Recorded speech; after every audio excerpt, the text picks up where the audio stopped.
PSG Fan TV, bonsoir.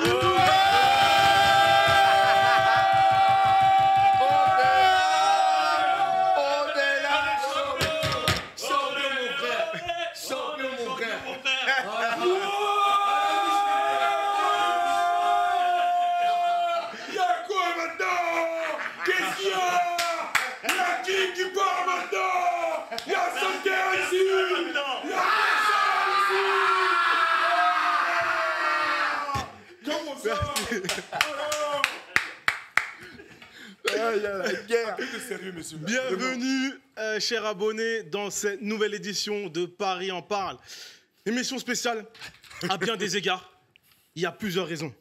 La première, c'est qu'on a un invité spécial une nouvelle fois qui a accepté notre invitation. J'ai nommé le Sauveur. J'ai nommé également la légende. Voilà. Tous les nicknames seront bons. Amara Diané.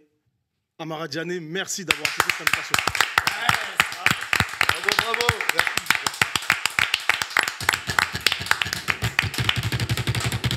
À ses côtés, des intervenants ou consultants, pour moi ce sont des consultants fournis, brillants. Young Steph. On est là. Le boss des rentes. Ça va? Très content, champion mon frère, champion d'Europe. On a enfin réalisé notre rêve. Magnifique. Tariq, l'analyste fin, aujourd'hui tu as pris la place un peu de Joe, en tout cas la position. Est-ce que c'est la bonne place? C'est la très bonne place. Bon, c'est le principal. Heureux de t'avoir, comme d'habitude. L'Onipéen, la forme onipéenne. Onip, comment vas-tu? Écoute, comme tu l'as dit, dans une forme onipéenne, comment ne pas l'être aujourd'hui après cette finale qu'on vient de vivre hier soir? Mais c'est magique, c'est magique. Stéphane, bien entendu, toujours un plaisir de t'avoir. Merci. Comme d'habitude. Toujours un plaisir d'être là, surtout fier d'accueillir Amara aujourd'hui. Ça, c'est très important pour nous, hein, le club. Et puis, franchement, la victoire, on est content, on n'en peut plus. On est sur le toit du monde. Très bien. Et c'est une première également pour lui sur la chaîne et dans cette émission Paris en parle. Daniel, comment vas-tu? Ça va très bien. J'ai la voix cassée, elle est partie il y a bien longtemps. Mais sincèrement, c'est génial. Je réalise toujours pas. En fait, je le sais, mais à la fois, je ne sais pas. Et ce qui est important, c'est de savoir qu'on ne sait jamais rien en réalité. Donc, le Paris Saint-Germain nous a mis sur le toit du monde et nous avons permis ça. Il faut le dire, chacun d'entre vous, messieurs, vous l'avez permis. Et puis, moi, je vais appuyer sur un fait là maintenant. Après, certains critiqueront peut-être cette façon d'analyser les choses. Mais il faut savoir qu'en 2008, lorsque le Paris Saint-Germain est sauvé par l'équipe entière, hein, Amara n'en est que le symbole. Il nous marque ses 2 buts. Il s'arrache. Mais il faut savoir que le Paris Saint-Germain, dans l'année qui suit, il faut qu'il remonte. Si jamais il descend, il faut qu'il remonte en Ligue 1. Sinon, vous avez un désengagement de beaucoup de sponsors et de la mairie de Paris qui se désengage. Et ça n'est ni plus ni moins que relaté dans le livre de Passion impossible de notre cher ancien président, Alain Kézak, qui en parle. Et pas seulement que de manière sous-jacente. Donc il faut quand même se rendre compte, que la nouvelle génération se rende compte que le Paris Saint-Germain aujourd'hui, s'il peut se permettre de soulever une Ligue des Champions, c'est parce qu'il y a un passif, et que ce passif-là, il faut toujours savoir d'où l'on vient pour savoir où l'on va, et c'est de cette manière-là qu'on avance. Et d'ailleurs, le Paris ne serait même pas rentré dans le game. Hein. Tout à fait. Et d'ailleurs, je te l'ai déjà dit, mais très beau maillot. Et je vais faire une première passe. Merci. À l'invité d'honneur, Amara Diané, c'est un plaisir de t'avoir. Et voilà, tu peux faire un peu écho à ce qu'a dit Daniel, mais surtout, tu fais partie des pierres fondatrices du Paris Saint-Germain, tu as fait partie des joueurs, bien entendu, donc tu fais partie de l'histoire. Et j'aurais aimé avoir ton ressenti sur cette belle soirée. Mais déjà, merci de m'inviter. Voilà, je suis à ma place. Voilà, je suis avec vous, je suis avec les supporters. Voilà, je suis heureux. Je sais pas, de vivre ça. J'ai rêvé de ça depuis très longtemps, ça je peux vous le dire. Mon rêve, c'était d'être là. Voilà, je suis là, je suis parmi vous. Quand je vois notamment le public, quand je vois les supporters, quand je vois ce qui se passe aujourd'hui, j'ai l'impression d'être dans un rêve. Vous savez, le football, c'est quelque chose qui fait partie de la vie de tout un chacun dans la vie. Parce qu'on a décidé, on a ce souhait, ce rêve de pouvoir jouer au football. Il y a des moments, il y a des hauts, il y a des bas. Voilà. J'ai rêvé de jouer au PSG. Dieu m'a donné cette chance. Voilà. J'ai partagé de très bons moments quand j'étais joueur, même là, avec vous, les supporters. Je sais pas, j'ai tellement de choses à dire, mais rien que je vois les visages, je vois notamment ce qui s'est passé hier. J'aimerais dire merci d'abord au club. Voilà. Il faut dire aussi merci aux Qataris, voilà, parce que c'est aussi grâce à eux qu'on peut réaliser ça. Ils ont été patients. Ça a été très dur. Voilà. On s'est battus, on s'est tous battus. Voilà. On a vu des gens heureux, on a vu des gens pleurer, on a vu des gens souffrir. Voilà, on en fait partie. Mais comme je dis aujourd'hui, il faut profiter. Il faut profiter de ce moment parce que vraiment, c'est quelque chose qu'on mérite tous. Voilà. Tout le monde le mérite ça. Et franchement, félicitations au club, félicitations aux joueurs, félicitations aux supporters parce que malgré tout ce qui s'est passé, j'ai toujours senti que vous étiez là. Voilà. Donc c'est au contraire à moi de vous dire merci et j'espère que vous serez là jusqu'à la fin. Voilà. Merci à toi, merci à toi. Bravo. Amara me disait il y a à peu près 3 semaines, c'est une phrase qui m'a marqué et qui me marquera jusqu'à la fin. Il m'a dit aujourd'hui, je ne suis pas seulement fan du Paris Saint-Germain. Je suis fan des supporters du Paris Saint-Germain. C'est une phrase qui veut tout dire. Bien sûr. Bien sûr. Je l'ai dit, pour ne pas te couper, Dani, parce que vous savez, quand on est footballeur, quand on arrête, on a souvent tendance d'être un petit peu oublié. Ça fait partie de la vie. Hein. Mais est-ce que j'ai vécu avec Paris, c'est quelque chose que je ne sais pas si, même dans un autre monde, j'aurais eu cette chance de le vivre parce que, comme je l'ai dit, à chaque anniversaire, à chaque 17 mai, j'ai des messages. À chaque fois qu'il y a la victoire de Paris, j'ai des messages. Même quand il y a des défaites de Paris, j'ai des messages. Et c'est là que je dis vraiment, en tout cas, chapeau. Voilà, parce que je sens que même si je ne suis pas là, en France souvent, mais j'ai l'impression de vivre en même temps ce que vous vivez vous. Donc aujourd'hui, c'est normal que je sois fan de vous. Voilà. Très bien. Bon, avec cette introduction émotive, j'ai envie de dire, on va se plonger sur le match. Cette rencontre magnifique qui a été surprenante. Donc j'aimerais avoir vos retours sur la physionomie du match. Est-ce qu'on s'attendait je dirais oui, hein, parce qu'il y avait certains consultants lors de la précédente émission qui l'avaient plus ou moins prédit. Donc dédicace à eux d'ailleurs. Et je vais commencer avec toi, Yang, sur ces petites physionomies, voilà, sans forcément relater l'ensemble des événements, mais en tout cas la physionomie de ce match. Moi, par exemple, pour le coup, j'étais de ceux qui auraient voulu jouer le Barça, pour les raisons que j'avais évoquées dans les derniers PEP. On a hérité de l'Inter, qui avait pas mal de vieux briscards dans leur effectif. Et on a clairement vu dès le début du match des Parisiens qui étaient concentrés, appliqués, déterminés, qui ont mis rapidement le pied sur le ballon, qui se sont procurés rapidement des occasions assez tranchantes. Et au bout de 20 minutes, tu mènes 2-0 parce qu'il y a des erreurs de l'Inter, il y a des frappes déviées, il y a des cadeaux interistes qui font que tu as 2-0 au bout de 20 minutes. Et puis la deuxième mi-temps, pareil. La deuxième mi-temps, c'est vrai que l'Inter essaye de revenir avec des meilleures intentions et peut-être essayer de relever la tête. Et puis Paris continue d'appuyer sur l'accélérateur. On finit avec un score quand même assez large pour une finale de Ligue des Champions, 5-0. Une manita, une humiliation, une leçon de football, une démonstration, appelez ça comme vous voulez. Mais une très très belle soirée, sûrement le plus grand match de l'histoire du Paris Saint-Germain. D'accord. J'ai jamais vu. Par contre, je tiens à dire une chose, les gars. Mais vous êtes beaucoup trop sages, hein, les gars. Mais c'est quoi votre problème? Mais c'est comment? On m'a dit, Daniel, viens à Paris en bas, tu vas voir, c'est fonction. Non, les mecs, arrêtez de faire les premiers de la classe. C'est pas possible, ça.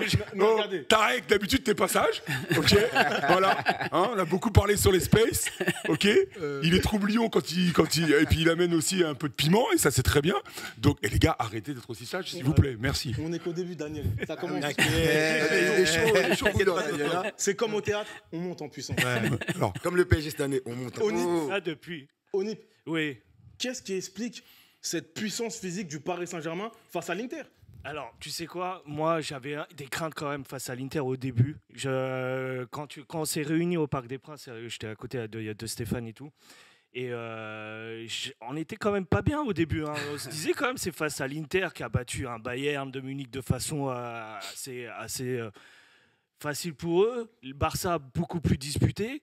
Et là, Ils prenaient pas de buts. Ils prenaient peu de buts avant la rencontre face au Barça. Et face à nous, je me suis dit, bon, ça va être compliqué. L'Inter, s'ils marquent le premier, ils vont mettre le bus, ils vont essayer de nous dégoupiller, jouer sur le mental de chez nous, mettre le bus derrière. Enfin, ils sont assez experts là-dessus. Et quand je vois qu'au bout de 15 minutes, on les domine comme jamais, que leur premier tir cadré, c'est à l'heure de jeu, et qu'ils ne voient pas le ballon. Moi, tu l'as dit tout à l'heure, ils nous ont fait des cadeaux, mais on les a cherchés, ces cadeaux. On les a provoqués. Est-ce que tu vois Ousmane Dembélé, comment il va chercher le ballon auprès de Sommer, à chaque dégagement, à chaque tir. Tu le vois, il est dans les starting. Mais c'est un truc de fou, comment comme tu as dit. C'était Canal Plus moins de 18, les gars. Oui. Comme tu as dit, ils étaient impliqués, ils étaient concentrés. Tu peux dire ce que tu veux, mais réellement, ils sont partis pour aller chercher ce trophée. Et heureusement que, en plus, on marque l'histoire de façon positive. 5-0, du jamais vu. Et en plus, symboliquement, que ça se termine par Mayolo. Alors là, mais alors, gars, moi, la larme est tombée. Pareil. Complètement tombée. Amara, tu penses que Mayolou, il va pouvoir s'imposer en tant que titulaire au Paris Saint-Germain? Oui, pourquoi pas. Aujourd'hui, il question... ne faut pas oublier aussi qu'il y a des joueurs qui sont là, qui sont déjà imposés, qui sont là. Après, il faudrait qu'il soit patient. Voilà. Quand il aura le temps, notamment, d'avoir la chance de pouvoir montrer ses qualités, il va le faire. Hier, il a eu la chance, voilà, il a démontré. Cette équipe, elle est très jeune. Voilà. Et comme je l'ai dit, il faut dire aussi merci à Luis, parce qu'il a su notamment mettre sa patte. Voilà. Et je vois qu'il est beaucoup écouté. Et ce qui est bien, c'est que le message est passé. Quand on voit notamment, comme il disait tout à l'heure, Ousmane Dembélé, comment il va, on voit que tout ce qui a été dit dans les vestiaires a été respecté. Et aujourd'hui, quand tu respectes ce qui a été dit, après... Non, mais c'est surtout aussi, ils ont pas douté de leurs préceptes. Hein. Oui. Franchement, tu aurais pu, dès le début de match, dire se jauger un petit peu, voir comment l'Inter pourrait réagir. Mais réellement, ça a été... Il y a surtout il y a des signes qui ne trompent pas, les gars. Avant la finale, revoyez le dernier match du Paris Saint-Germain contre Reims. Ouais. Il y a des signes qui ne trompent pas. C'était hier, non? La répétition générale. C'était hier, non, le match contre Regardez. C'est pour Amara qui a joué à Reims. C'était au CER. Messieurs, Daniel, s'il te plaît, les signaux, c'était lesquels? Les signaux, ils sont évidents. Regardez. Vous avez le match qui est terminé, quasi. Il doit rester 2 minutes de jeu. Le Paris Saint-Germain mène 3-0. Oui. Hein, il y a un attaquant de Reims qui fait un contre pour Reims, qui part tout seul. Ah oui. Vous avez une longue course, une chevauchée fantastique de monsieur Hakimi. Hakimi. Il n'est pas le seul. Hein. Hakimi. Oui, il n'est pas le seul. Il n'est pas le seul. C'est Hakimi qui réussit à venir à déstabiliser le joueur et à lui pousser le ballon de telle manière à ce qu'il finisse pas son action.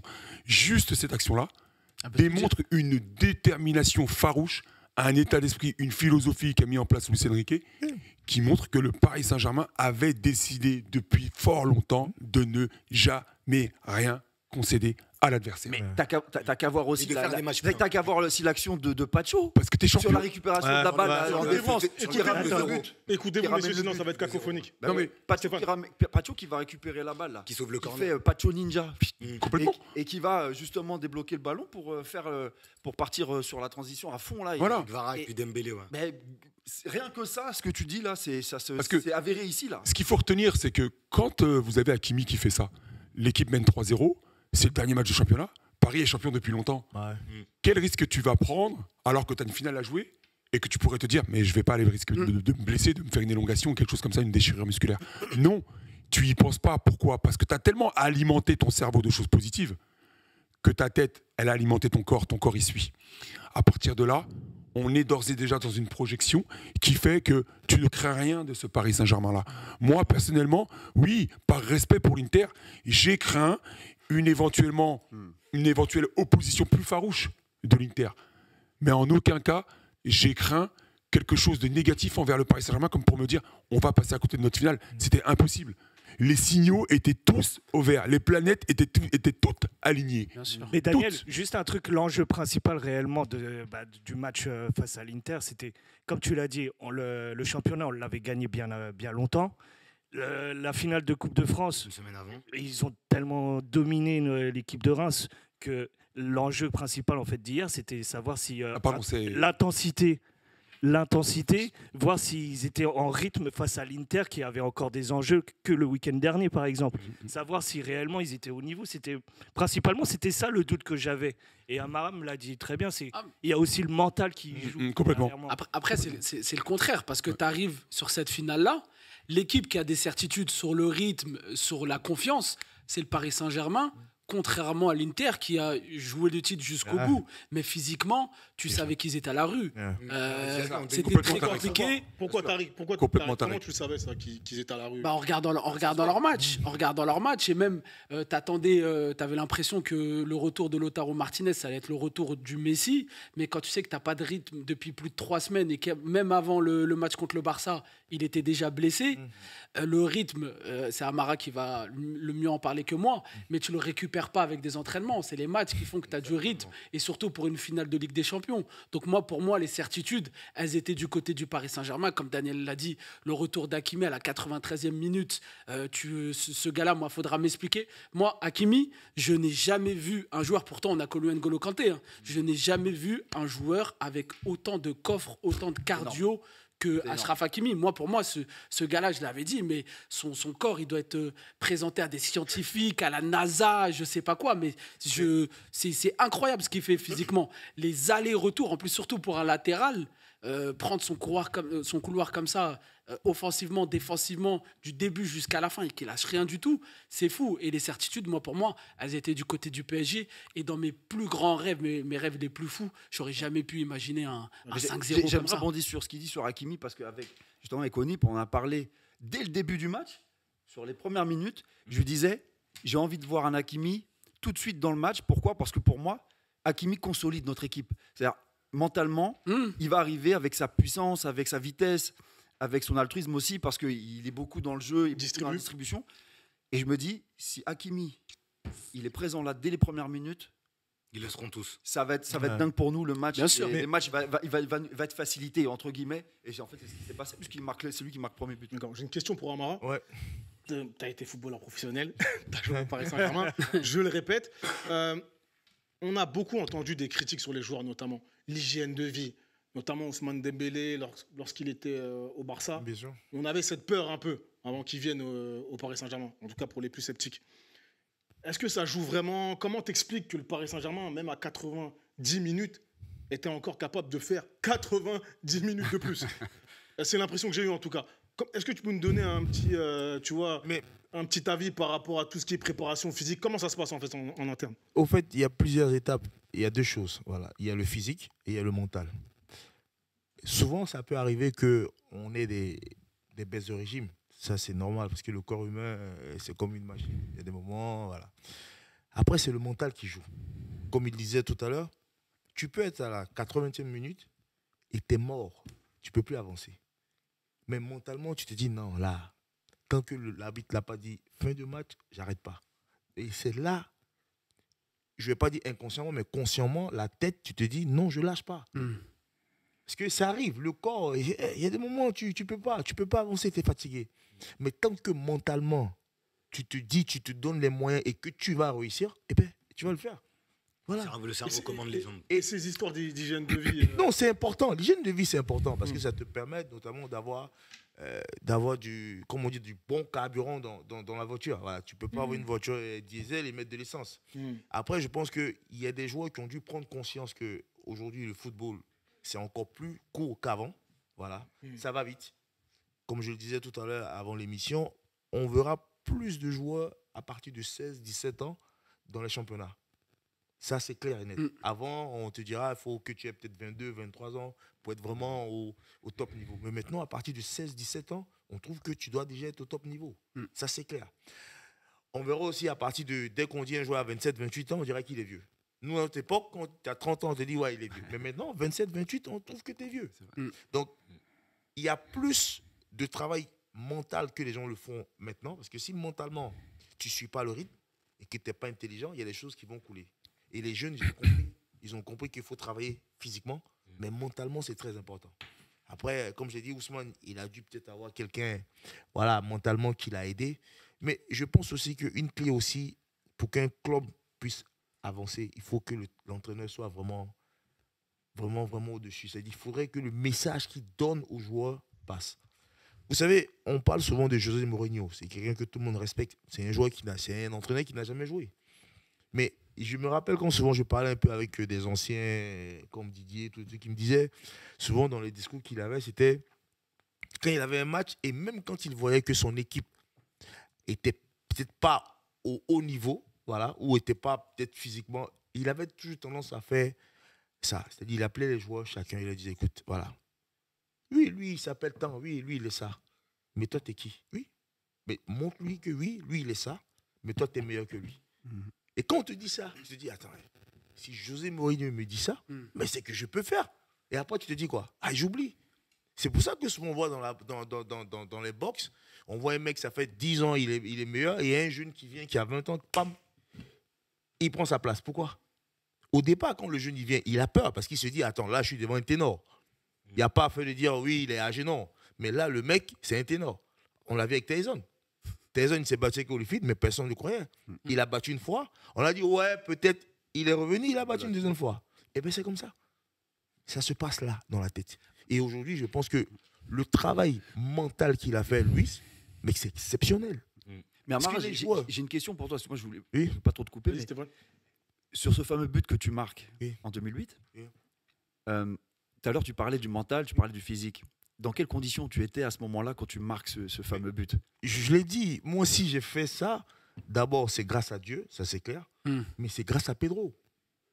Mais Moi, est-ce je que le toi, dis. tu étais dans le mental ou tu étais Oui, mais toujours parce à la que- caisse? parce que- T'étais quoi? Parce que, comme je dis, moi, je viens de Strasbourg. J'arrive de Strasbourg, je joue avec le PSG.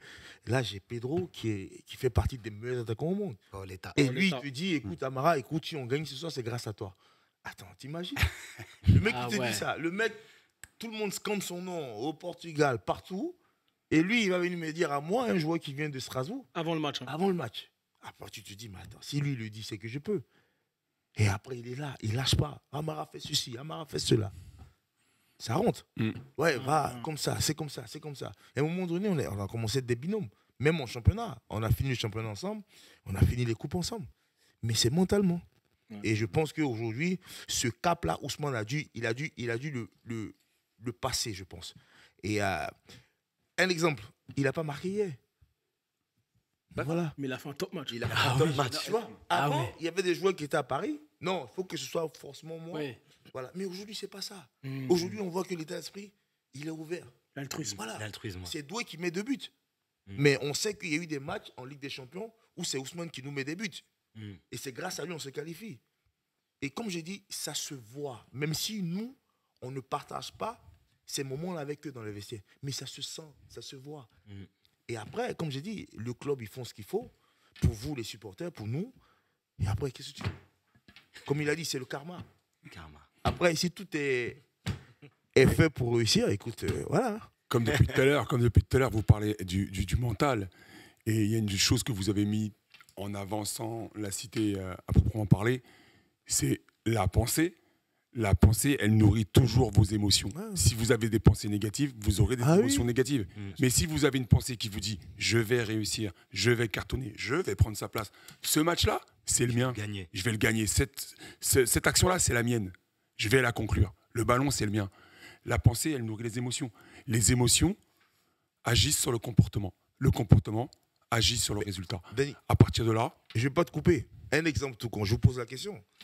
L'année avec Neymar où on va en finale, tu prends cette équipe-là et tu prends cette équipe de maintenant. Tu vois qu'il y a un écart. C'est vrai. On C'est a, vrai. on a des gros noms, Ouais. on a des joueurs talentueux, mais on n'a pas une équipe. Ouais. Aujourd'hui, on n'a pas des gros noms, Non, on mais- a une équipe et on a des jeunes joueurs. Ce match d'hier, je te le dis, on le refait 10 fois. L'Inter, tape 10 on le fois. tape 10 fois. c'est ça. Ah oui, Ça, c'est pas la reco, c'est on peut conclure là-dessus, les gars. Ah oui, non, mais je te dis, on le tape. Et Voilà. il y a un exemple sur ce que tu dis, Amara, sur ce qui fait, ce que ton corps, des fois tu peux plus, ton corps te dit stop, mais le mental te dit de pas lâcher l'affaire. Hier, on a l'exemple parfait. Nuno Mendes, les gars, 40e minute, il peut plus marcher. Et on se dit, c'est bon, c'est fini. Et je pense que le gars, il doit se dire, ouais, mais moi, je suis prêt à mourir pour mes gars. Je suis prêt à mourir pour cette finale de Ligue des Champions. Après, je pense qu'il a dû voir Beraldo, Lucas Hernandez. Et il est revenu et il fait un top match lui aussi. Il est extraordinaire. Alors que on s'est déjà, à un petit niveau, pris des coups dans les côtes. Ça fait mal, ça tue. Et pourtant, le gars, guerrier, il n'a rien lâché du tout. Et ça, comme tu as dit, c'est le mental qui fait la différence. Et Nuno, il a dû voir nos têtes. En fait, quand on a vu Beraldo aussi s'échauffer, il s'est dit non, faut pas que je sorte pour leur faire plaisir. Je suis obligé de vous poser la question. Quel joueur, et je vous demande d'en nommer qu'un seul, vous aura marqué dans cette rencontre? Non, excusez-moi. Ouais. Excusez-moi, Oui, coach mental, monsieur Byron. La question est malvenue. Je vais t'expliquer pourquoi. C'est dur. Parce que c'est toute l'équipe qui a fait le travail. C'est toute l'équipe qui a fait le travail. Et Luis Enrique insiste depuis bien longtemps pour dire « je n'ai pas une star, J'ai 24. j'en ai 24 ». Il a dit veille de À match. partir de là, pourquoi tu voudrais qu'on aille chercher un joueur en particulier pour dire « lui a été meilleur, lui il a fait sortir, lui il a fait... » Non, parce que si Dembélé à un moment donné fait cette talonnade, c'est parce qu'avant tu as un mec qui a fait le travail pour que Dembélé il ait ce ballon-là. Si tu as à un moment donné Vitinha qui fait cette passe décisive sur Doué, c'est parce que tu as Dembélé qui a fait ce travail-là, qui pour lui avant quelqu'un a fait ce travail-là, etc. Ah, tu t'en as encore 3 là. Attends, vas-y, enchaîne, je la suis dedans. Pourquoi on fait clean sheet? Parce que les mecs se battent. On continue. Tu vois, même Tu les vois, attaquants défendent. regardez le travail de Donnarumma. Donnarumma n'a rien à faire durant le match. Il prend sa première frappe, il me semble, à la 75e ou 70, 75e mi-temps. La deuxième, vraiment, qui est conséquente, on la prend à la 80e. Moi, j'ai bien regardé. Donnarumma, je peux vous dire une chose. C'est très difficile de rester concentré et de se dire, je vais devoir faire le bon arrêt au bon moment pour pas que les choses se retournent. Donc, il met sa pierre à l'édifice de la même façon que les autres. Il n'est pas moins important parce qu'il a eu moins d'action. Il est tout aussi important parce qu'il est le portier et les derniers remparts. Il faut pouvoir être là à l'instant T.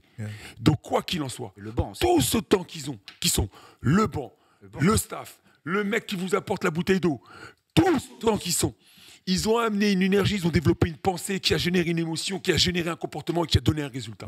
Si tous ensemble, ils ne sont pas ensemble, là, comme ça, comme l'Inter ne l'était pas, parce qu'il faut le dire, l'Inter ne l'était pas, parce qu'avant, dans leur sacre-saint au niveau de leur ambiance d'entraînement, dans leur camp d'entraînement, ils sont déjà en désaccord avec leurs supporters. En rapport avec un business de place qui a été mal fait, etc. exactement. Et les supporters finalement se reprennent et se disent bon, c'est une finale de Ligue des Champions, on va quand même leur donner de la force. Donc ils leur donnent de la force, ils restent sur place. Et puis finalement, au moment où l'entraînement se termine, les joueurs de l'Inter se barrent sans aller voir ces mêmes supporters qui sont restés pour toi. Et eux, ils attendaient quoi? Des sourires, des poignées de main, des photos. Et là, maintenant, les supporters mettent des banderoles et commencent à insulter leurs propres joueurs.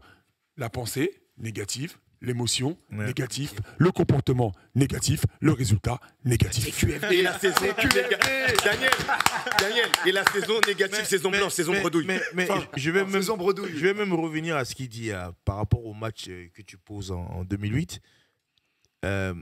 Ça se voit aussi pareil. Parce que même sur le premier but, on me fait une passe, c'est vrai, je frappe, je marque. Mais le deuxième but, je crois que c'est Jérémy Clément ou c'est, je ne sais pas qui se bat, qui récupère le ballon.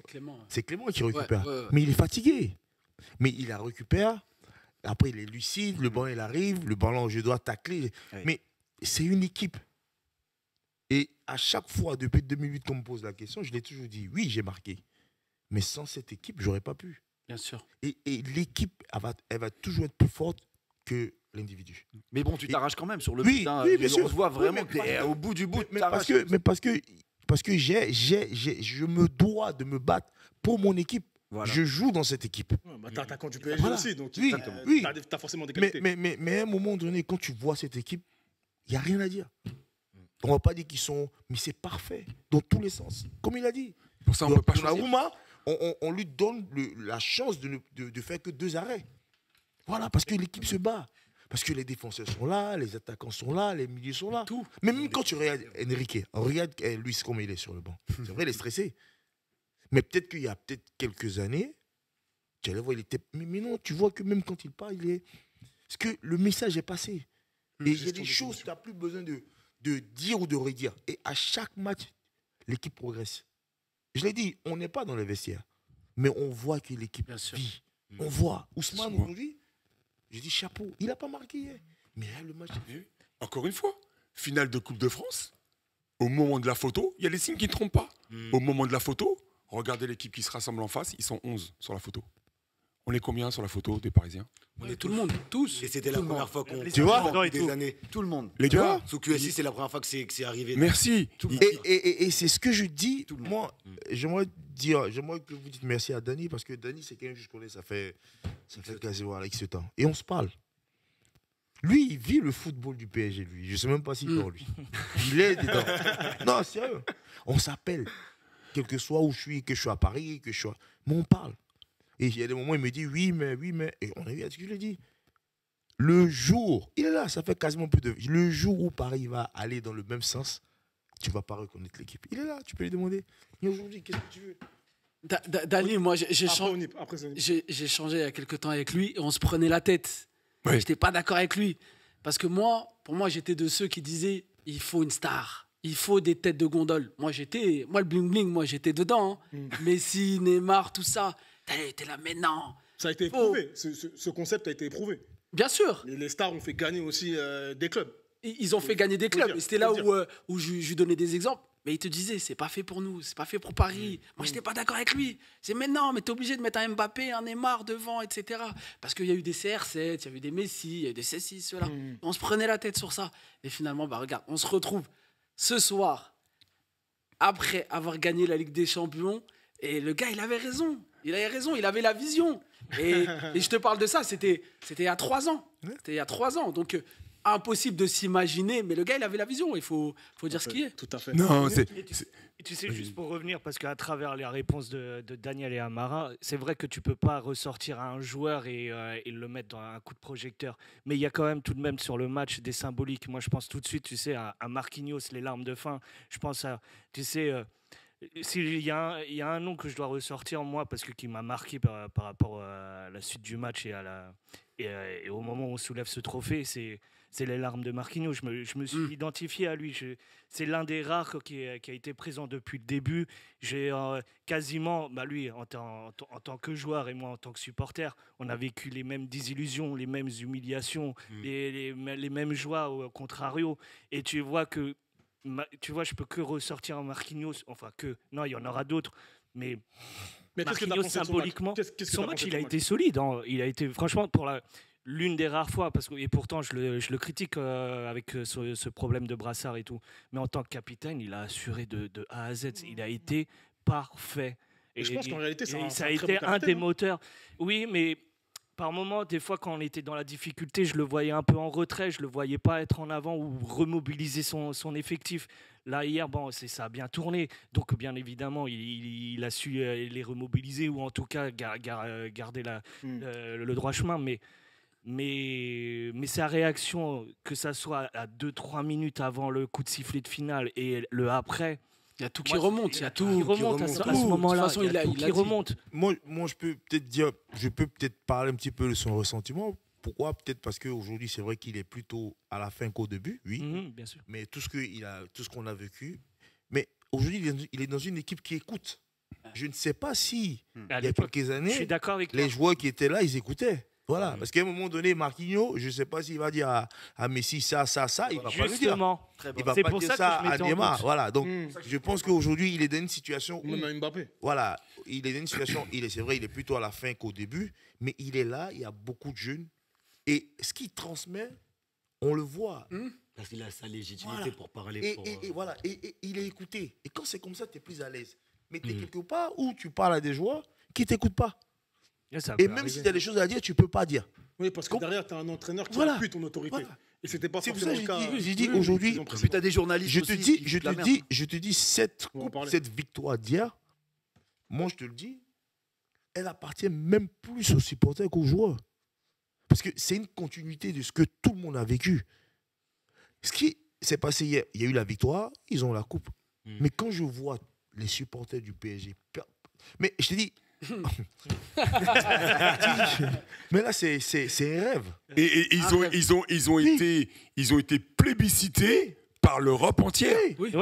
J'ai vu des Tour après Anglais. tour, ouais. Mais Tour après tour. moi j'ai J'ai vu vu des amis à moi, des- ils sont marseillais. Non, mais c'est- avec qui on se dispute, on parle, mais qui m'ont envoyé des messages, me dit non, Amara, franchement, félicitations. Je dis, mais Ouais, pareil. C'est clair. J'ai vu- et j'ai dit ça, c'est pour les supporters, pas pour nous. Amar, on a vu des Anglais, lorsque les Parisiens ont fait 4 équipes anglaises, on a vu des Anglais quand ils ont vu les Parisiens en bloc comme ça, là, marcher dans les rues, chanter. Les mecs, ils étaient sur les côtés, ils applaudissaient. Bien sûr. Mais où vous avez vu ça? Voilà. Où vous avez vu ça? Il y a eu un classement des supporters là dernièrement, qui se fait chaque année d'ailleurs, où on a mis beaucoup en avant tous les supporters des pays comme Turquie, etc. Ce qui est normal, il n'y a pas de souci. On a même parlé du football maghrébin en rapport avec le supporterisme, où vraiment c'est quelque chose de conséquent. Moi, ma douleur, ça a été qu'on, dans ce classement-là, n'apparaît pas les supporters du Paris Saint-Germain. Je l'ai très mal vécu, très mal ressenti, parce que c'est pas... Et ça ferait peut-être... Ouais, on a l'impression que je prends parti parce que je suis parisien, je suis un peu parisien depuis 81, mais sincèrement, les supporters parisiens, je n'ai jamais vu des supporters qui chantent du début à la fin, peu importe le résultat. Et on a toujours chanté comme ça. Quand tu regardes les précédentes campagnes de Ligue des Champions, on a toujours éteint les stades. Que ce soit à Dortmund, à Milan, à Newcastle, à l'époque à Anderlecht, des matchs comme ça, on a toujours éteint. Et puis regardez, les matchs de poule. Ouais. On fait pas les malins. On fait pas les malins. Les supporters, eux, ils chantent. Ouais, bien sûr. Tout à fait. On entend. Et j'ai une question pour vous, justement par rapport à Marquinhos. On va boucler la boucle sur le joueur le plus capé de l'histoire. Donc c'est quand même une légende, il faut le dire. Il y a des rumeurs qui disent qu'il va peut-être quitter le club lors de ce mercato estival. Qu'est-ce que vous en pensez? Moi, Marquinhos, c'est un joueur que j'ai toujours défendu et je trouvais justement que c'était une cible assez facile de toujours le pointer du doigt quand il y avait des difficultés dans certains matchs défensivement. Et il n'a pas toujours tout bien fait. Mais pour moi, c'est la légende numéro 1 du club. C'est le joueur qui a le plus de matchs joués avec le Paris Saint-Germain, qui a le plus de trophées et qui gagne en tant que capitaine la Ligue des Champions et en étant bon et en étant un leader cette saison-là, la saison la plus importante du Paris Saint-Germain. Maintenant, je trouve que physiquement, il est encore en place. En termes de leadership, cette saison, ça va lui apporter aussi beaucoup de confiance pour lui. Et c'est très dur de trouver sur le marché des transferts un défenseur de ce niveau-là. Parce que Marquinhos, on peut s'amuser à faire des classements, il est peut-être encore top 5, top 10 mondial, mais c'est pas facile de trouver un joueur de cette expérience-là, avec des qualités défensives, toutes les qualités qu'on connaît de Marquinhos, de repartir comme ça avec une nouvelle charnière centrale. Pacho, on a fait une affaire de fou, c'est extraordinaire, mais je ne suis pas convaincu qu'on peut faire ça 2 saisons de suite. Maintenant, ça se prépare en avance, ça se prépare en amont. Et pour moi, ouais, il a encore des choses à donner pour le Paris Saint-Germain et je suis pour encore le garder et je serai contre un départ. Tant qu'il peut le faire, moi je pense que tant qu'il peut le faire, c'est en accord entre lui et le club, bien évidemment, sûr. Mais tant que lui estime qu'il peut le faire, je pense qu'il faut garder. Il a envie de rester, Je rappelle qu'il a 31 ans. Ouais, oui, mais peu importe. Donc il est jeune. Non, mais pour moi, c'est très jeune, je te le dis. Juste surtout pour un défenseur central. Ouais. Non, mais il faut préciser. Faut le préciser, pour finir, pour accompagner ce que dit Tarikou, Marquinhos, en tout cas, avec l'obtention de la Ligue des Champions, et le tapis rouge est déroulé. Le mec, il mérite largement de rester plus longtemps. Ok, on a eu des difficultés quand même, tout de même cette saison. Il ne faut pas oublier qu'on a eu très peu de clean sheet cette saison. Mais hier, on termine sur un clean sheet. Ah oui. Justement. C'est ça qui est beau. Après, c'est tout un travail d'une équipe. Quasiment invincible en Ligue 1. Quasiment invincible en Ligue 1, mais on encaissait pas mal de buts. Mais le truc, c'est qu'aujourd'hui, Marquinhos, grâce à cette victoire d'hier, ça va lui apporter quelque chose d'important, de la confiance, comme tu as dit, une mentalité différente, un statut qui va changer pour lui aussi. C'est que du bénéfice pour lui. Donc, réellement, 2 saisons en plus. Et commencer, comme il dit Tarikou, avoir l'avenir, peut-être mettre quelqu'un dans une rotation avec lui. En plus, ça va être difficile tout de même. Ils ont quand même une belle complémentarité avec Pacho. Ouais. Marquinhos, Pacho. Oh, ça déglingue quand même. C'est la meilleure charnière de l'histoire du club ou pas? Est-ce que c'est la meilleure charnière de l'histoire du club? Je pose la question. Oh là là. Bah, si tu regardes le trophée gagné et tu compares par rapport au trophée gagné ce qu'ils ont réussi à faire, tu peux dire que oui. Après, les sentimentaux dont je fais partie vont te dire que il y a eu des charnières centrales très très très fortes, aussi capables que Pacho et Marquinhos, mais peut-être pas avec un accompagnement adéquat. Donc, après, c'est ce qui peut faire la différence. Après pour appuyer ce qu'a dit Tarek, et moi, pour rajouter un argument, après je vous laisse parler, c'est que pour moi, Marquinhos, en dehors de toutes ses qualités et de toutes les capacités qu'il a citées, il y a le devoir de transmission. Pour moi, on ne peut pas faire partir un joueur tant qu'il n'a pas suffisamment transmis. Et ça, c'est la problématique principale du Paris Saint-Germain. On s'est toujours trop vite débarrassé de certains joueurs. Et à un moment donné, il faut pouvoir se dire, oui, il n'est plus capable de courir autant sur le terrain. Oui, il n'est plus capable d'être aussi performant. Mais... Ce qui n'est pas forcément vrai. Ce qui n'est pas forcément vrai. Mais, par contre, l'expérience, son franc-parler, son côté où tu sais faire preuve de tact, tu sais t'effacer pour laisser la place à un autre. Parce que qu'est-ce qui fait la complémentarité d'un Pacho et d'un Marquinhos? C'est que regardez Marquinhos, c'est pas un mec bling-bling. Non. C'est pas un mec qui se met en avant. C'est pas un mec qui prend tout l'aura, qui prend toute la lumière. Il a fallu pour que Pacho réussisse ce qu'il réussit, que Marquinhos veuille bien lui laisser un peu de place. Et Marquinhos est un joueur qui fait ça très facilement. Et pourquoi aller chercher un joueur qui aura du mal à faire ça, où la complémentarité humaine sera très difficile, parce qu'avant que ça soit une complémentarité footballistique, il faut que ça soit une complémentarité humaine. Donc, Marquinhos, pour moi, il remplit toutes les cases. Et pour l'instant, il n'a, tu l'as dit, que 31 ans. Donc, sincèrement, laissons du temps à Marquinhos. Je pense que ça, c'est né d'une histoire où la manière dont la question a été tournée, Marquinhos, la manière dont il a répondu, parce qu'il est tellement humble, il est tellement sage, il est tellement bien dans sa peau, que lui, il a répondu à la question avec une grande humilité. Et à partir de là, on a contracté le truc en se disant Marquinhos, il est fort possible qu'il s'en aille. Parce que la manière dont il parle... Les médias. Voilà. Tu sais, il mérite ce qu'il a. Il mérite 10 fois. On a vu plein de joueurs, disons, qui viennent d'Amérique, partout, qui viennent... Je parle spécialement du PSG parce que c'est où j'ai joué. Je ne vais pas parler des autres clubs. Mais tu as vu comment il parle? Tu as vu comment il parle en français? Tu vois comment il parle en français? Il est intégré. Il s'est donné les moyens parce qu'il s'est dit, je viens ici, je me bats pour avoir ma place, mais là, je veux rester là. Ça se voit. Il y a des moments où tu n'as pas besoin de dire des choses. Quand on te voit dans un environnement, on sait si tu as envie d'être là ou pas. Il n'y a pas moyen. Mais quand je vois, malgré des moments difficiles, et regarde, hein, à chaque fois, même quand on a des matchs qui se passent mal, c'est vrai que c'est le capitaine, mais il est toujours là. Il est toujours là. Oui. Et quand il parle en tant qu'un Parisien. Il ne parle pas en tant que non, je suis capitaine ou je suis. Non, non, non. Ça se voit. Et aujourd'hui, il mérite d'être là. Et comme tu l'as dit, comme il a dit, 31 ans, c'est encore jeune. Bien sûr. Et comme tu l'as dit, il est humble. Je pense qu'aujourd'hui, le joueur avec qui il est aujourd'hui, qui est Pacho, a compris qu'il a beaucoup à gagner s'il écoute, s'il suit ce qu'on lui demande de faire, et ça passe. Parce que je pense que même pour Enrique, je ne pense pas que ce soit le mec qui doit peut-être même parler à Pacho. Pourquoi? Parce qu'il est déjà là. Il est là à côté. Et il lui donne des conseils, il lui parle.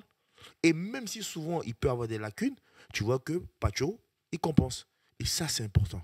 Parce que le football, c'est vrai, on peut parler dehors, mais sur le terrain, c'est très important.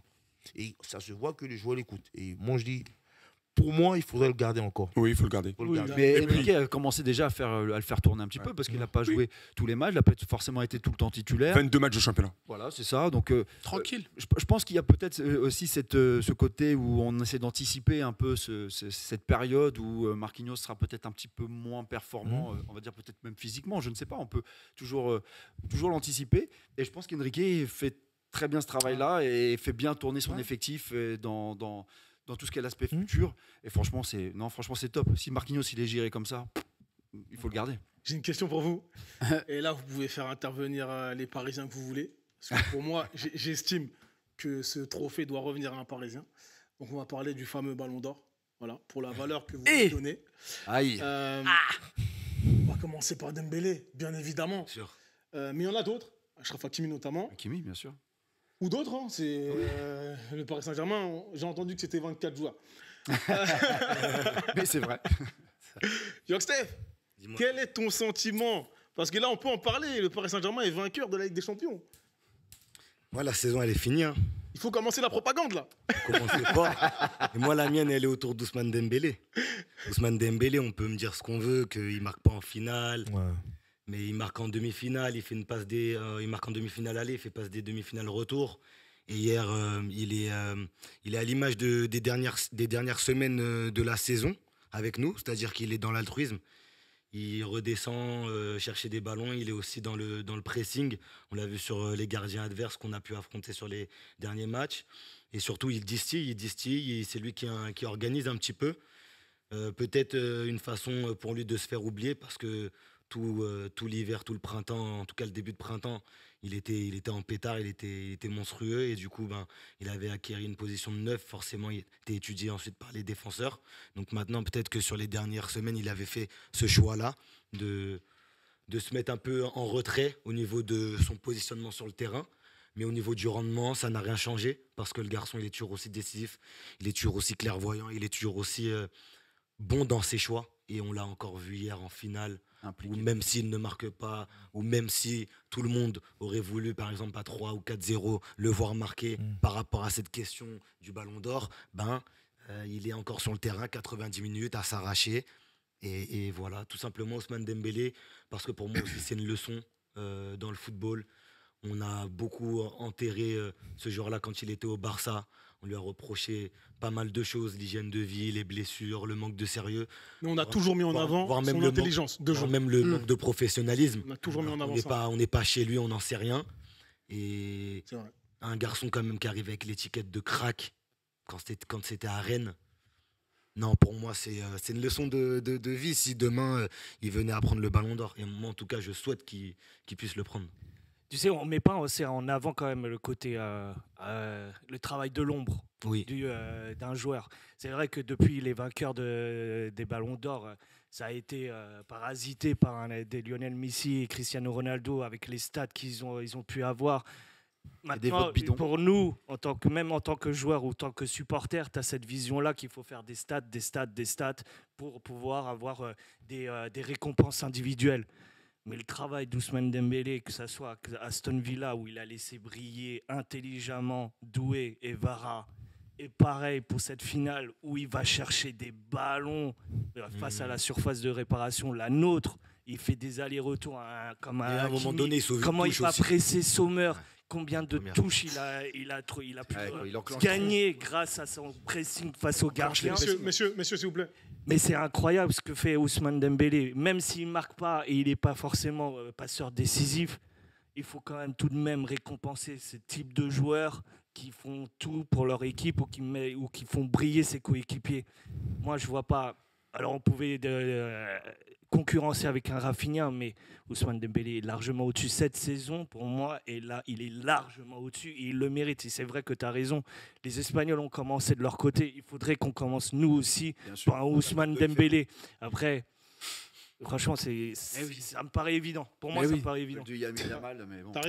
Il faut... Je vais être sur ta continuité. Il faut vraiment, à partir de maintenant... montrer qu'on est un pays de football et ne pas faire l'erreur qu'on a fait avec Franck Ribéry, ne pas être derrière lui. Et là, c'est même pas... Aussi, mais là, c'est dans un club français. C'est un Français et il joue dans un club français qui a gagné la Ligue des Champions. Il faut être derrière lui, il faut commencer la campagne. Là, tu te rends compte que les Espagnols, ils sont en train de te faire des... Ils ont commencé, alors, la campagne qu'ils ont fait pour le Ballon d'Or, ils ont commencé par Rafinha, après ça a été Pedri, et après, une fois qu'ils ont été éliminés, ils te parlent de Lamine Yamal. Et nous, on devrait faire une campagne du début jusqu'à la fin pour Ousmane Dembélé, Ballon d'Or. Statistiquement, il est toujours là. Ça veut dire que quand c'est des autres joueurs, on va te faire des compiles. Oui, regardez les passes décisives, comment ils sont importants dans le jeu, etc. Mais nous, dès que c'est un joueur qui est français, qui joue dans un club français, on va minimiser ça. On va dire oui, mais bon, il n'a pas staté, il n'a pas marqué, etc. Alors qu'il est exceptionnel. En termes de statistiques, il est exceptionnel. But, passe décisive, c'est la folie. On ne se rend pas compte de là. Pour moi, c'est incroyable. Et ça a été très rarement un joueur français a eu des stats aussi élevés que lui. Peut-être un Karim Benzema quand il fait son année Ballon d'Or, mais pour moi, c'est l'équivalence d'un Karim Benzema de 2022. Et c'est un joueur créatif. Oui, c'est un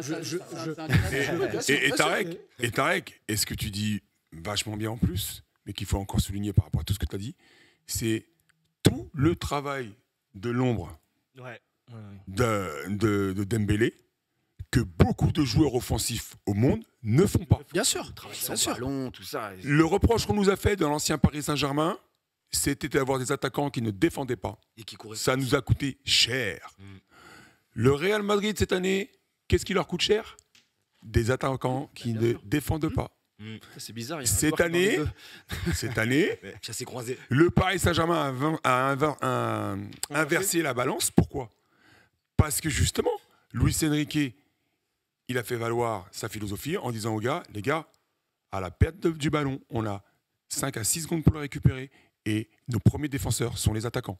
Et vous voyez Kvara, vous voyez Dembélé, vous voyez Barcola, vous voyez Doué, vous les voyez tous comme des arracheurs dedans et les mecs, ils vont chercher la balle. Et je vais appuyer aussi tes propos. Tout à l'heure, tu disais que voilà, il y a 24 stars et tout. Là, on parle justement de faire... Ça va paraître un petit peu contradictoire parce qu'on parle de faire une propagande pour un joueur. En l'occurrence, Ousmane Dembélé. Ousmane Dembélé, il y a aussi le côté meneur d'hommes. Je trouve que dans ce rôle-là, il s'est révélé cette saison. C'est un leader. C'est un leader. J'avais pas cette image de lui sur ses premières années dans le monde pro. Mais là, sur cette saison, je vois un côté très leader. Cette faculté à aller s'arracher devant Konaté en huitième de finale retour. Je crois que c'est au bout de la 15e minute. Justement, quand c'est comme ça, tu emmènes ton équipe avec toi, tu reviens un partout, rapidement, cumulé. Pareil à Arsenal, tu marques à la 4e, tu emmènes encore une fois tes garçons avec toi. Moi, pour ces raisons-là, Dembélé aussi doit être Ballon d'Or. C'est un leader technique. C'est un leader leader technique et leader de performance. Bien sûr, bien sûr. Et je reviens sur tout ce que disait Tarikou, c'est qu'à un moment donné, les trophées, c'est quand ça les arrange. C'est-à-dire qu'à un moment donné, il faut que tu gagnes une Coupe du Monde pour être Ballon d'Or ou pas. Ils changent les critères.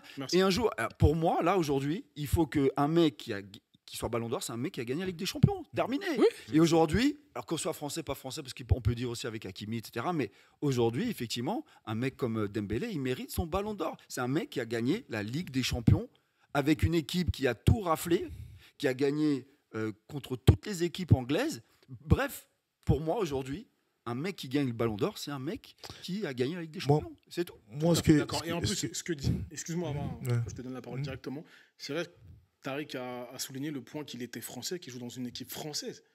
En plus, il est originaire d'Île-de-France. En plus, il a tout. Il a tout pour lui pour qu'on le pose.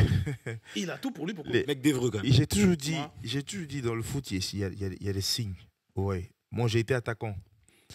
Ce que Ousmane, il fait, on voit pas ce qu'il fait. Mais il fait des choses pour son club, pour les joueurs très importants.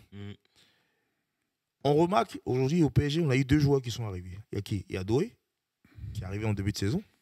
Et on a l'autre qui est arrivé. Neves. Ok. Mais regarde comment ils se sont intégrés. Oui. Facilement. Mais c'est grâce à qui? C'est pas grâce à l'entraîneur. Mais non. Parce que Ousmane, il est là. Il vient, comment on appelle, Mbappé, il est là. Mbappé pas. Automatiquement, on sait que c'est Ousmane. Ouais.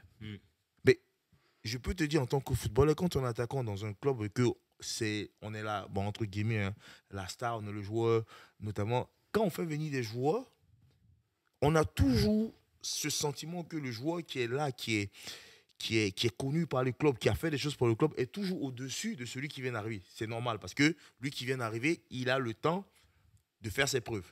Mais quand tu n'as pas encore fait tes preuves, c'est compliqué. Mais regarde comment Doué il rentre dans cette équipe. Regarde ce qu'il fait. Qui marque 2 buts hier? C'est lui. Mais il était où l'année dernière? Il était à Rennes. Mais c'est grâce à qui il rentre? Il arrive à faire cette saison qu'il fait. Mais c'est parce que Ousmane l'a laissé. Mais je te dis, en tant que footballeur, je sais de quoi je parle. Quand on est attaquant, quand on voit un autre venir, t'inquiète pas qu'on a... Voilà. Il y a les égos qui jouent, tu veux dire? Et Amara, bien, mais si tu n'as pas l'appui de l'entraîneur, Ousmane Dembélé par exemple, il y a eu par exemple durant la saison où Enrique l'a sanctionné, enfin... Une fois, oui. Une fois. Il était quand même dans des incertitudes, Ousmane Dembélé. Non. Parce que quand tu fais aussi venir Kvara, peut-être son poste aurait pu être en danger ou c'était pas... comment dire, c'est peut-être pas un titulaire indiscutable réellement. Il était dans une rotation que Luis Enrique voulait mettre en place depuis le début de saison. Ousmane, il était Donc, dans il une a pas- rotation. Qui lui. ça Dembélé, Il aurait non. pu, Dembélé, il aurait pu, avec l'arrivée de Varane. Ousmane. Attention, avec l'arrivée de Varane, il aurait pu. J'ai pas dit qu'il l'est pas. Hein. On pensait plus à Il Barcola. rattrape au Pour être branche, honnête, là. Oui. on pense Non, parce que Mais Non, je veux on dire pensait que- plus à Barcola. mais je veux dire qu'il n'a pas le statut titulaire comme un Mbappé aurait pu l'avoir, Non, comme un Neymar aurait pu contraire. l'avoir. Je Moi, je t'explique. crois qu'il l'avait. Moi, je Non, crois qu'il non, l'avait. non, lui, il avait, je t'explique. Au fait, c'est ce que je dis. Ça, c'est le ressentiment de tous les supporters. Et c'est comme ça. Un joueur qui est déjà dans un club, qui a fait 1 an ou 2 ans, exemple, il joue, il a fait ses preuves. Et le joueur qui vient d'arriver, ils n'auront jamais le même statut. Tu peux être... voilà, Messi, il était Messi au Barça. Mais il est arrivé à Paris, et c'était pas pareil.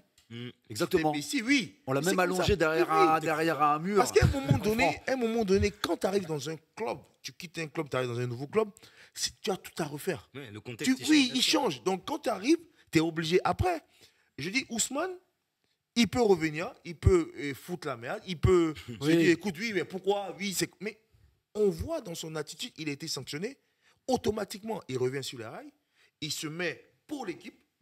On sent pas que le mec, il s'est mis on l'a mis à l'écart pendant un instant ou un moment, on sent qu'il vient, il a la... Non.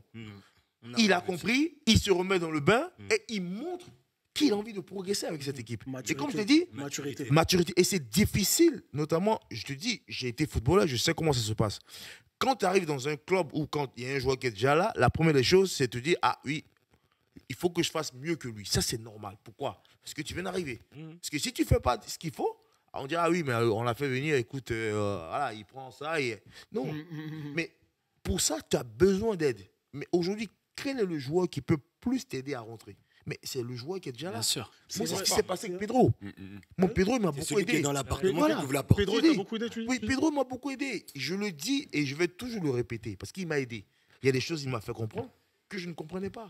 Il y a des choses qu'il m'a appris que je n'avais pas appris. Parce qu'on ne finit jamais d'apprendre. Voilà. Pedro, c'était un joueur que tout le monde connaissait. Il a joué à Bordeaux. Il a fait ses preuves à Bordeaux. Mais c'était la star de Bordeaux. Mais quand il est arrivé à Paris, c'était pas pareil. Il a fallu qu'il recommence tout à zéro. Il est revenu à Paris. Il a fait ses preuves. On a vu les matchs qu'il a fait contre Marseille. On a vu ce qu'il a fait.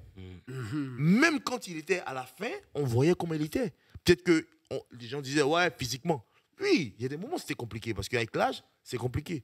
Mais il lâchait pas. Pedro, il lâchait pas. Et on a besoin des gens de joueurs comme ça. Et je dis, aujourd'hui, Dembélé, pour moi, mais c'est même pas à poser. Il doit être le ballon d'or. Il a gagné la Ligue des Champions, il a gagné le championnat, il a gagné le trophée des champions, il a gagné la coupe. Mais attends, Moi, je suis d'accord. qu'est-ce que vous voulez qu'on foute que les Espagnols ils disent que ce soit le Real ou le Barça? On n'en a rien à foutre. Là, Paris a gagné À la Ligue des l'instant Champions. T. C'est clair. Oui. Voilà. Qui est le ballon d'or? Écoute, voilà, Dembélé. on est tous derrière Dembélé. Et voilà. Ça doit être une L'année logique prochaine implacable. sera l'année prochaine. Mais là, on te parle de là. Là. Et je voudrais C'est juste tout. rajouter. Merci. Je voudrais juste rajouter que Luis Enrique, en mettant de côté Dembélé, il met de côté le joueur le mieux payé de l'effectif. Bien sûr. Donc c'est un gros message pour Bien lui, sûr. pour dire que voilà, il n'y a pas de joueur au-dessus de l'autre. Mais attends, Quel que soit le salaire. je vais pas Parce te qu'on couper. sait que ça compte, ça. On je sait vais que pas te ça compte, couper, ça, mais il y a des joueurs à qui ils ont fait ça dans des clubs, ils ne se sont plus retrouvés. Hein. Oui. Ça, je te le dis. Hein. Ça a tué Parce que même quand c'est l'ambiance comme... de Oui, certains parce que vestiaires quand c'est comme ça, c'est très compliqué. Je dis, je ne sais pas, mais il y a des joueurs qui ont joué au PSG. Je ne sais pas si c'était le cas. Aujourd'hui, ils seraient où ils sont. Non, je ne pense pas. Je pense qu'avec trop d'ego, ils allaient commencer à dire oui, mais c'est moi qui fais ça. On me fait ça, non, je m'en vais. Bah, il y a eu l'histoire début de saison penalty avec Vitinha. Ça aurait pu faire une histoire. Pourtant, il a su se dire allez, vas-y, c'est bon. Et encore une fois, c'est quoi la relation entre tout ce qu'on dit depuis tout à l'heure et en rapport avec Marquinhos, le fait d'être capable de s'effacer pour Voilà. laisser la place à Et Pacho, c'est ça. Dembélé qui a été capable de s'effacer aussi pour laisser la place à Barcola, et Doué, Le collectif. l'humilité, Humilité. le collectif en avant et pas une personne, une individualité de manière franche et directe. Non, et frontale, Et pour merci. terminer sur ce Le sujet-là, collectif. parce qu'on parle de Dembélé, Ballon d'Or, Il y a aussi une autre propagande à mener, c'est celle de Désiré Doué, Golden Boy. C'est fait. On entend, Ouais, on entend c'est- toute la c'est semaine fait. Kubar, C'est plié. Kubar, Ah, Kubar, c'est bon. qu'ils arrêtent. Young Step, c'est Barcelone, plié. arrêtez. Mais non, il y en a, ils ont besoin de faire du cinéma, frère. C'est plié, ça. C'est plié. C'est plié, ça. Désiré Doué, double buteur en finale de LDC. On arrive bientôt à la fin. 19 ans, bientôt 20 ans. On lui souhaite un C'est plié. joyeux anniversaire d'ailleurs à Désiré. C'est plié. C'est Golden Boy. Byron, Voilà. Fin. Byron, excusez-moi, la réal, les gens du studio. On va vous braquer ici. Hein. La fin, c'est quand on l'aura décidé. C'est comment? On est champion de la Ligue des Champions. Qu'est-ce qu'il vous faut de plus? Ça veut dire, nous, maintenant, on va nous lâcher. Non, non, les gars, s'il faut finir ici à 2h du matin, on va finir ici à 2h du matin. C'est comment? Et c'est ce que j'arrête pas de dire. Il soirée. faut profiter de ça. Il faut profiter, les gars. C'est la première Ligue des Champions, bordel. Et je te dis, c'est mérité dans tous les sens. Mais non, Cette on coupe-là, aurait dû elle faire est un là, 24H. elle est à nous. Voilà. 5-0, ça efface tout. J'ai une petite Ça question efface pour toutes les terminer. J'ai une petite déconvenues. question pour terminer. Tariq, je vais te la poser. T'as un truc à dire, vas-y. Ouais, j'ai un truc à dire. Parce que, bon, il y a un petit message pour des sudistes. Non, mais on est un petit bien raisonnable jusqu'ici. Perpignan. Merci, Tarek. Les gars, Perpignan. moi j'ai juste, parce qu'il y a un truc qui ressort là depuis ce matin, on l'attendait tous les gars, moi j'ai envie de dire un truc. Nous, le Paris Saint-Germain, on est à jamais les premiers. À jamais les premiers à avoir gagné 2 Coupes d'Europe dans le football français. Qui l'a Merci. fait avant nous? 2 Coupes d'Europe. Merci. On est à jamais les premiers à avoir gagné une Ligue des Champions après 17 matchs. On a joué 17 matchs. Merci. Et pas contre Sheriff Tiraspol ou je sais pas quoi. Ou Les IFK gars, vous regardez- Göteborg. Bah oui, les gars, vous regardez le parcours qu'on a eu, le Bayern, l'Atlético Madrid, Manchester City, Arsenal. C'était rocambolesque, Liverpool, c'était dantesque. l'Inter Milan. Oui, oui, c'est oui. un parcours extraordinaire qu'on a fait. On De est à Guerreros. jamais les premiers à avoir mis une manita en finale de Ligue des Yes. Champions. Merci. 5 buts en finale de Ligue des Champions. C'est inscrit dans les annales. Ici, c'est Paris. À jamais les premiers, à jamais les premiers à avoir un joueur en finale de Ligue des Champions à être impliqué sur 3 buts. Désiré Doué, doublé, passe Golden Boy. décisive, extraordinaire. Merci. À jamais les premiers. Nous sommes le plus grand club de France. Nous sommes sans conteste. Ils peuvent faire leur une là dans leur petit journal là dans le sud de la France. On est à jamais les premiers. On est dans l'histoire, les gars. bien sûr, bien sûr. Personne À la ne nous niche. égalera. L'OM Attends, à la niche. Et d'ailleurs, c'est ce qu'on se disait avec, c'est ce qu'on Les disait gars, avec Conip. Attends, Applaudissements. Attends, Applaudissements. Merci pour cette masterclass, Tarikou. Et c'est ce qu'on disait avec Conip pendant le match. On se disait, tu te rends compte qu'en fait, que les Marseillais n'ont pas retiré, tu sais, les étiquettes des maillots de l'Inter pour aller se faire rembourser après la fin du match. Parce que c'est tellement des crevards qui sont partis récupérer leur oseille des maillots qu'ils ont pris pendant le match. Incroyable, c'est incroyable. Ils ont sué dedans en plus. On pouvait même peut-être parler de la Coupe Intertoto de l'UEFA en 2001. Oui, Voilà. mais bon. Ouais, Ça pourquoi peut être pas? un Oui, troisième titre, voilà. pourquoi pas, Voilà. pourquoi pas. C'était Coupe pour qui préciser. n'existe plus. Très bien, bah là on va terminer quand même parce qu'il faut rendre le studio. Voilà. Vraiment, tu nous cherches, là. Excusez-moi, messieurs. Si vous deviez renforcer un secteur de jeu, là, parce que là c'est compliqué. On a peut-être la meilleure équipe du monde. On a la meilleure équipe du monde. Désiré Doué a dit qu'on était le meilleur club du monde. Eh, on ne change pas Après le match. on change pas ce qui gagne, on change pas ce qui marche. Il y a un mercato, c'est pour ça que je dis ça. Pour- Mais je dirais oui, il y a latéral droit un quand même, mercato, mais j'entends. Il faut renforcer pour doubler quelques postes, C'est en ça. rapport avec des fragilités physiques pour certains qui peuvent se blesser un Et peu il y aura souvent. des départs aussi de fausses. Voilà. Forcément. Et puis, on n'est pas à l'abri, quand bien même, d'avoir un joueur qui dit « J'ai réussi à obtenir ce que je voulais obtenir, Maintenant, j'ai je m'en besoin de partir parce que je veux rester sur cette note-là. C'est pas impossible. C'est possible. C'est pas impossible. J'entends Donnarumma. Je, Des par rumeurs, exemple, une nouvelle fois. je pense à Gonzalo Des rumeurs. Ramos, personnellement. Aussi parce que peut-être qu'il a ce côté un peu frustrant Oui. de se dire qu'il pourrait beaucoup plus jouer ailleurs et montrer ses capacités et ses qualités, ce qui est normal. C'est un bon joueur. Parce qu'il Il est mérite, jeune. il le mériterait. Il est jeune, il n'a que 23 ans. Donc pourquoi pas. Mais pour autant, qu'est-ce que vous avez à changer dans cette équipe-là, sincèrement, les mecs? Y a rien. Dites-le moi. Il n'y a rien, sauf le latéral droit, effectivement, que je disais, comme tu te parlais de doublure, parce que Hakimi, quand même, il enchaîne les matchs, le gars. Et il va aller en Coupe d'Afrique Et il va au Maroc. bien cette sûr. saison. Mais bien sûr. Enfin, la saison prochaine. Et le gars, je sais pas combien de matchs il fait. Plus de 70 C'est matchs. trop, il y a les JO, il a joué les JO. Ils ont dit de toute Les façon JO et hier tout. pendant De le match fou. qu'il avait commencé sa saison le 16 juillet Il 2024. faut. Il faut qu'on trouve qu'un mec qui puisse un Oui, peu oui. suppléer aussi. Il a un travail à faire avec un jeune, de telle manière à le former pour en faire un jeune soldat qui va être capable à un moment donné de Transmission, comme tu réitérer disais. ce que lui a pu. La transmission, on doit être dans la transmission. C'est ça. On ne doit pas forcément être dans le changement, on doit être dans l'accompagnement.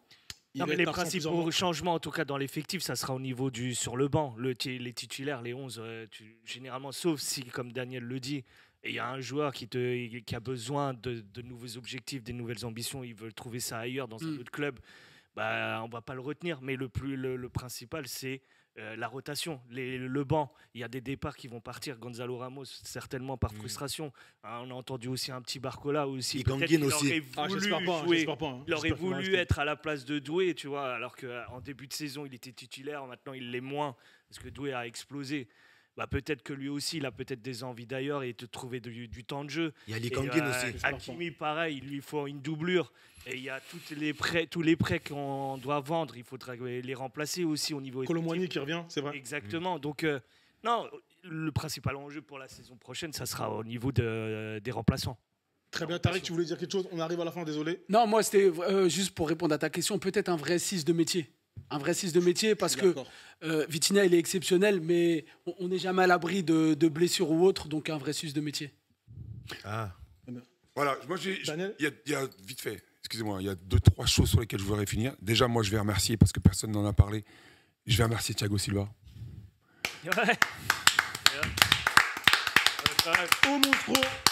Et je vais remercier Thiago Silva, pourquoi? Parce que si Marquinhos a fait ce qu'il a fait, merci Thiago Silva. Il y a de la transmission comme ça. Transmission. Ça, c'est la première des choses. Et puis, je vais finir sur une note plus douloureuse, mais l'avant-dernière chose. Je vais m'acheter un chien. Ce chien-là, je l'appellerai Inter. Oh là là. Ah, carrément. Non, oui, je l'appelle Inter. Pourquoi tu veux le rival de respect. Non, parce qu'à un moment donné, t'as vu, ça va bien. Inter. Je vais l'appeler Inter, et de temps en temps, même si je vais le caresser, et que je vais aller dans le sens du poil, et que je vais m'en occuper, parce que ça sera un autre amour de ma vie, parce que je lui donnerai à manger, je ferai tout ce qu'il faut. Mais de temps en temps, ça me fera plaisir de dire Inter au pied. Ou à la niche. Inter couché. À la niche. Voilà. Tout simplement parce que, en fait, quand on a eu ce truc de... L'Inter a battu Barcelone, les gens oubliaient qu'il y a eu 13-12, il me semble, je crois, dans l'ensemble des 2 matchs. Une équipe qui se prend 12 buts, même si elle va en finale, qui prend 12 buts, c'est qu'il y a des carences défensives, quoi qu'on en dise. On peut nous dire tout ce qu'on veut. Oui, elle n'a jamais été menée de la Ligue des Champions. Arrêtez vos conneries. À un moment donné, il y a des faits. 13, 12, il y a un problème d'un côté comme de l'autre. Celui qui est éliminé, tant pis pour lui. Celui qui est qualifié, tant mieux pour lui. Mais il y a un problème. Le Paris Saint-Germain a su s'engouffrer dans le problème. Et les gens, les gens qui disaient ça, ils minimisaient en te disant qu'il y avait la meilleure défense de la phase. Merci. Oui, Merci. Mais bref. Termine. Quand tu as des Yamal en face, tu peux excuser la défense. Mais ça, c'est piégeux. Pourquoi? Parce que justement, quand tu as un Yamal, ça équivaut à avoir peut-être à une autre mesure un Mbappé au Paris Saint-Germain, et qu'en réalité tu ne gagnes jamais une grande compétition avec un super grand attaquant, tu la gagnes avec un super grand gardien. Ah, ça c'est vrai. Merci. Et autre chose, je vais finir là-dessus, et là c'est un peu plus douloureux, et là je veux avoir une pensée toute particulière pour Polo, et pas seulement que pour lui, mais pour ceux qui sont partis, pour Momo, que j'ai connu aussi, Polo que j'ai connu, Koulibaly, je ne l'ai pas plus connu que ça, mais pour autant, j'ai une pensée pour ces 3-là principalement, et puis d'autres qui sont malheureusement décédés et qui étaient des fervents supporters du Paris Saint-Germain, même si certains appartenaient à Boulogne, c'est pas grave, c'est la même famille. C'est la même famille parisienne. Et c'est la même famille parisienne. Et Polo, particulièrement, parce que moi, ça me touche, parce qu'il est parti il y a 2 ans. Et ça, il faut le souligner.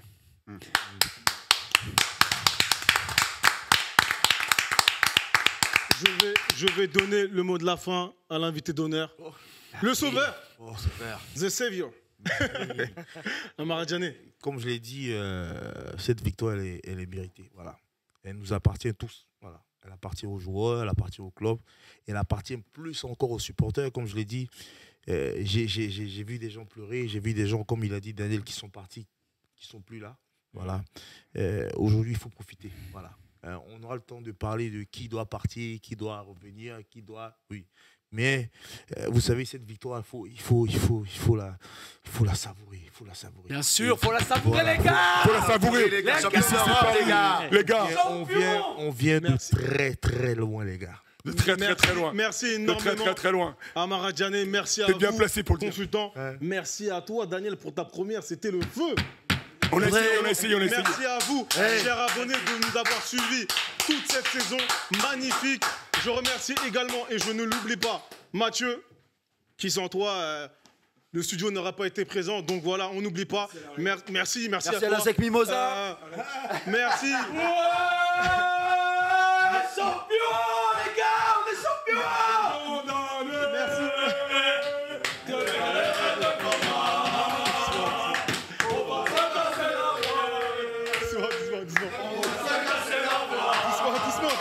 Doucement.